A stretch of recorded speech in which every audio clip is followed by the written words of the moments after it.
a des livres qui ont marqué l'histoire de la littérature par la beauté de leur style, l'ingéniosité de leur intrigue ou encore par leur fine représentation des sentiments humains. Et puis, il y a ces livres qui ont fait scandale. Car la littérature n'est pas qu'un petit livre qu'on lit chez soi le dimanche soir, c'est un objet artistique et politique qui vient toucher les gens au plus près de leur intimité et de leur considération. Quels sont donc ces classiques qui ont enflammé la société de leur époque et quelle place leur réserve-t-on aujourd'hui dans la nôtre, la nôtre? Voilà donc les questions que l'on va se poser dans cette série de vidéos et on commence avec un court roman sulfureux et provocateur, Bonjour Tristesse de Françoise Sagan.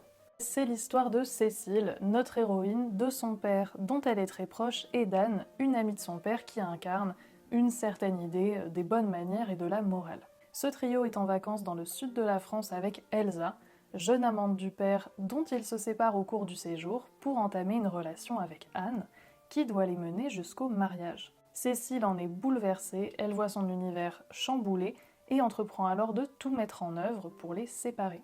Bonjour Tristesse, c'est donc un court roman qui fait moins de 200 pages et qui paraît en 1954, et à ce moment-là, son autrice Françoise Sagan a à peine 18 ans. La première chose qui choque les contemporains, c'est que l'histoire avec un grand H est absente du roman. L'après-guerre, c'est un moment où les acteurs de la résistance sont encore très présents dans l'espace public, et donc ne pas mentionner cette période, ça paraît fortement déplacé. Et c'est d'ailleurs le même reproche qui avait été fait à Raymond Radiguet pour son roman Le Diable au corps, mais lui c'était pour la Première Guerre mondiale. Et c'est d'ailleurs un parallèle que va anticiper l'éditeur de Françoise Sagan et sur lequel il va insister, en mettant un bandeau sur le roman Bonjour Tristesse, stipulant Le Diable au cœur. Il va également insister sur l'âge de l'autrice parce que Radiguet était aussi très jeune, donc voilà, on essaie de créer un parallèle qui est déjà en lui-même plutôt provocateur. L'art du marketing. Cependant, ce n'est pas ça qui va créer le scandale, ce qui va mettre le feu aux poudres, c'est l'éditorial de l'écrivain François Mauriac dans Le Figaro. Mécontent de l'attention et du succès grandissant que recevait Bonjour Tristesse et son autrice Françoise Sagan,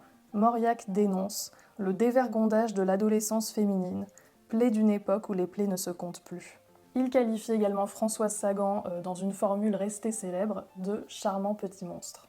De nombreuses polémiques s'ensuivent, mais comme on dit, le bad buzz, ça n'existe pas, et donc Françoise Sagan et son roman connaissent un succès plus grand encore. Ce que souligne au fond Mauriac et d'autres critiques de l'époque, c'est la liberté sexuelle du personnage de Cécile, et derrière elle, les autres femmes de la société, parce que c'est un personnage qui couche sans conséquence, c'est-à-dire sans grossesse, sans vraiment aimer son partenaire et sans vouloir le mariage. Pour l'époque, ça fait vraiment beaucoup. Et finalement, à travers leurs remarques, les critiques montrent surtout leur propre pruderie et naïveté et exhibent la chape morale hypocrite de cette France des années 1950. Nombreux sont les critiques qui expriment leur malaise quant à la jeunesse de l'autrice, et notamment pour les sujets qu'elle traite. Ils ne peuvent s'empêcher de faire des rapprochements réels ou supposés entre Sagan et Cécile, l'autrice, le personnage, et donc de faire peser leur jugement moral sur l'une et sur l'autre. S'il est dit que le contenu du roman pose problème, la liberté et la précocité de son autrice semblent compter tout autant.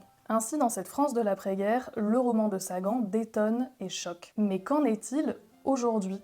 Ce parfum de scandale est-il toujours présent ou bien le lecteur post-68 s'expose-t-il nécessairement à une déception, les objets de tension étant désormais rentrés dans les mœurs? Et au-delà de l'événement littéraire, que vaut vraiment ce roman? En fait, qu'est-ce qui se cache derrière ce titre devenu célèbre, Bonjour Tristesse? Lors de ma première lecture, je pense comme beaucoup d'autres lecteurs, j'étais au courant du scandale, au moins dans les grandes lignes, et donc mes attentes de lectrice étaient en lien avec ces informations-là, avec l'événement. Ma lecture n'était pas vierge de tout contexte. Et comme beaucoup, je crois, j'ai été un peu déçue, parce que tout ce qui a fait scandale paraît quand même aujourd'hui bien dérisoire. Et oui, s'il y a l'expression d'une liberté sexuelle, il n'y a pour autant rien de vraiment tendancieux à proprement parler. Ça reste franchement gentillé. Elle fume, boit, va danser avec son petit copain, et parle du plaisir physique que lui procurait l'amour. Franchement, je pense qu'on a tous lu pire dans notre vie que ça.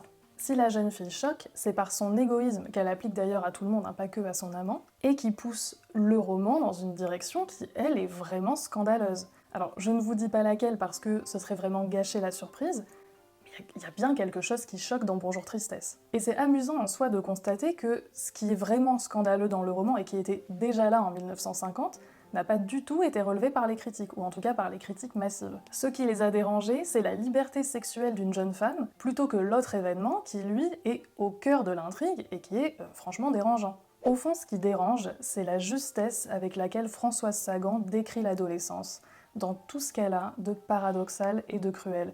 Elle donne à lire ce que beaucoup ne veulent pas voir. Alors derrière la débauche apparente, entre énormes guillemets, ce qui transparaît, c'est la banalité de cette adolescence. Ce qui est fort dans ce roman et qui va offusquer les lecteurs, c'est la franchise de la narratrice quant à ses émotions et aux motivations de ses actes qui parfois sont totalement immorales. Donc on a l'adolescente dans toute sa grâce, le bouillonnement intérieur, les réflexions en boucle dans sa chambre, l'envie à la fois de plaire et de nuire aux adultes, le fait de les manipuler, les mensonges, et puis cette compréhension fine que l'on peut avoir de ses parents, tout en étant quelque part incapable de vraiment communiquer avec eux. On a ce fameux l'adolescent tend une perche, attend que l'adulte comprenne et réagisse, mais l'adulte qui a un tiers des informations ne comprend rien, l'adolescent se vexe, et on ne s'en sort pas. Voilà, je pense que ça va parler à beaucoup de monde. Et c'est tellement bien perçu et raconté par Sagan que l'on ne peut que reconnaître, au moins en partie, l'adolescent que l'on a été. Et au fond, est-ce que ce n'est pas ça qui choque le lecteur? Un miroir un peu trop ressemblant,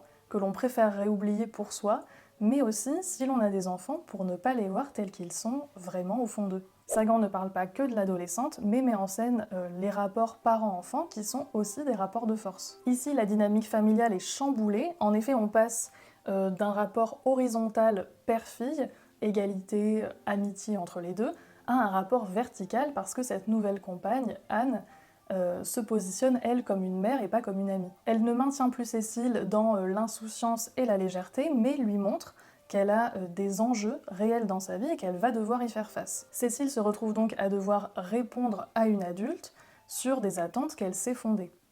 Déjà mon père se séparait de moi. Ce visage gêné, détourné qu'il avait eu à table m'obsédait, me torturait. Je me souvenais avec une envie de pleurer de toutes nos anciennes complicités, de nos rires quand nous rentrions à l'aube en voiture dans les rues blanches de Paris. Tout cela était fini. À mon tour, j'allais être influencée, remaniée, orientée par Anne. Je n'en souffrirais même pas. Elle agirait par l'intelligence, l'ironie, la douceur. Je n'étais pas capable de lui résister. Dans 6 mois, je n'en aurais même plus envie. Et c'est cet égoïsme et cette lucidité qui vont mener au fameux plan de Cécile. Après, la grande perspicacité de Sagan ne s'applique pas qu'au personnage qui lui ressemble le plus en termes d'âge, mais également au père et à Anne. On voit notamment celle-ci craindre l'enfant qu'elle sait devoir séduire pour pouvoir espérer aimer le père sur le long terme. Un autre élément qui frappe à la lecture et qui est l'une des grandes qualités de Sagan, c'est son art du roman. Derrière son apparente simplicité, tout est millimétré. Sagan, c'est vraiment l'autrice de l'économie de moyens. Donc vous voyez, il est tout petit, il y a peu de chair, peu d'artifice, et pourtant, tout est là. En quelques mots à peine, elle parvient à donner vie à ses personnages et à nous faire comprendre les émotions subtiles et complexes qui sont en jeu. Bonjour Tristesse, c'est vraiment un livre de personnages, et c'est à travers eux que le roman nous donne à voir et à comprendre finalement la difficulté du rapport aux autres. Et c'est ça que j'aime chez Sagan et qui se retrouve dans son œuvre, qui est un peu un élément caractéristique. C'est sa grande perspicacité. Elle observe les gens autour d'elle et elle arrive à rendre ce qu'elle voit, sa grande lucidité, dans ses romans. On voit les pensées, les sentiments souvent paradoxaux qui nous habitent, et elle arrive à faire cela sans condescendance, et ça c'est quand même extrêmement rare. Je trouve même qu'il y a une bienveillance manifeste, même pour la lâcheté, même pour la cruauté. Elle prend les gens tels qu'ils sont, et quelque part sans jugement. Et c'est peut-être ça aussi qu'on sent dans Bonjour Tristesse, et qui vient créer une aspérité qui dérange. Alors certes, c'est le moment où il faut bien faire une petite concession.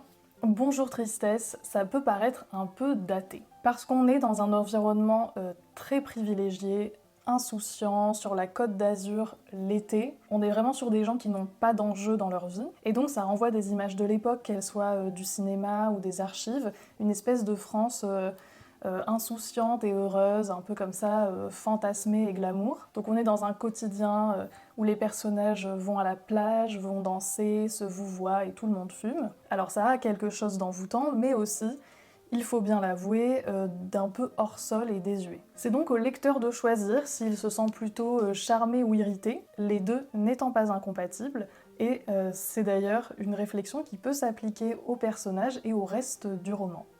Bonjour Tristesse, c'est un roman qui titille et questionne. Parce qu'il a fait scandale, il nous pousse à nous interroger sur ce qui a pu choquer à l'époque, mais aussi sur la réception, la lecture qu'on en a, nous, aujourd'hui. Parce que, en tant que lecteur, on se positionne par rapport à ceux qui nous ont précédés, et d'une certaine façon, on échange avec eux. C'est un roman qui, encore aujourd'hui, derrière son apparente banalité et modestie, vient encore toucher des points sensibles. Sagan gratte le vernis des apparences pour livrer un portrait sans concession, mais sans hostilité, des gens et des relations qu'ils entretiennent. Si les personnages sont issus d'une bourgeoisie oisive et inconséquente, ils disent pourtant quelque chose des rapports humains au sein d'une famille et du passage à l'âge adulte. À vous donc, amis lecteurs, de tenter l'expérience et de voir ce qu'elle révélera de vous. Avant d'affronter votre reflet, n'hésitez pas à liker, booster et partager cette vidéo et à vous abonner à la chaîne. On se retrouve bientôt,